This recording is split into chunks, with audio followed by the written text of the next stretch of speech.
মাননীয় সদস্য জনাব মোহাম্মদ শামসুর রহমান শিমুল বিশ্বাস, আপনি এই বিষয়ে একটি প্রশ্ন করতে পারেন। ধন্যবাদ। বিসমিল্লাহির রহমানির রহিম। মাননীয় স্পিকার, 1961 সালের এই প্রকল্পটি প্রেসিডেন্ট জিয়া যখন ক্ষমতায় তখন এটাকে আবার কার্যকর উদ্যোগ নেওয়া শুরু করেন। দীর্ঘদিন অবহেলায় থাকে বেগম খালেদা জিয়া সরকার এর কার্যক্রম শুরু করেন। সৌভাগ্য তারেক রহমানের সরকার ধারাবাহিকভাবে এই প্রকল্প বাস্তবায়ন হলে দেশবাসী উপকৃত হবে। এই প্রকল্প বাস্তবায়িত হলে শুধু এইটা না, আমাদের যে সময় বিশেষ করে এই পূজা পার্বণে যেভাবে রাস্তাঘাটের অচল অবস্থা হয়, যোগাযোগ ব্যবস্থার আমরা একটা বিকল্প সুবিধা পাবো, যেটা আমাদের ওয়াই প্যাটার্ন পদ্মা সেতু বানানোর জন্যে 1/4 খরচে আমরা যোগাযোগ ব্যবস্থার প্রভূত পরিবর্তন করতে পারবো। বিশেষ করে রাজবাড়ির অঞ্চল, আমাদের পাবনা রাজশাহী অঞ্চল এবং আমাদের মানিকগঞ্জ এই অঞ্চলে আমরা একটা নতুন যোগাযোগের দিগন্ত ফিরে পাবো যদি আমরা এই ব্যারেজটার সাথে এই আউটপুট আমরা পাবো। আপনাকে ধন্যবাদ।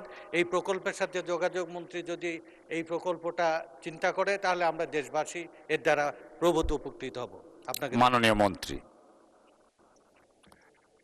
মাননীয় স্পিকার, মাননীয় সংসদ সদস্য সম্পর্ক প্রশ্নে যে প্রশ্নটি উত্থাপন করেছেন, যদিও এটা পানি সম্পদ মন্ত্রণালয়ের সঙ্গে রিলেটেড নয়, তারপরও আমি ওনার দৃষ্টি আকর্ষণ করে শুধু এটাই বলবো যে ফারাক্কা ব্যারেজের বিরূপ প্রভাবে শুষ্ক মৌসুমে পদ্মা নদীতে প্রয়োজনীয় পানি প্রবাহ না থাকায় পদ্মার প্রধান শাখা নদীসমূহ যেমন গড়াই, মধুমতি, হিসনা, মাথাভাঙ্গা, চন্দনা, বারাসিয়া, বড়াল, ইছামতি প্রভৃতি নদী ব্যবস্থা আজ প্রায় মৃতপ্রায় হয়ে পড়ছে। এসব নদীতে পানির স্বল্পতার কারণে পরিবেশ, কৃষি, নৌ চলাচল ও জনজীবনে গুরুতর নেতিবাচক প্রভাব পড়েছে। পদ্মা ব্যারেজ নির্মিত হলে ব্যারেজের মাধ্যমে পানি সংরক্ষণ করে শুষ্ক মৌসুমে এসব নদীতে প্রয়োজনীয় পানি সরবরাহ করা সম্ভব হবে।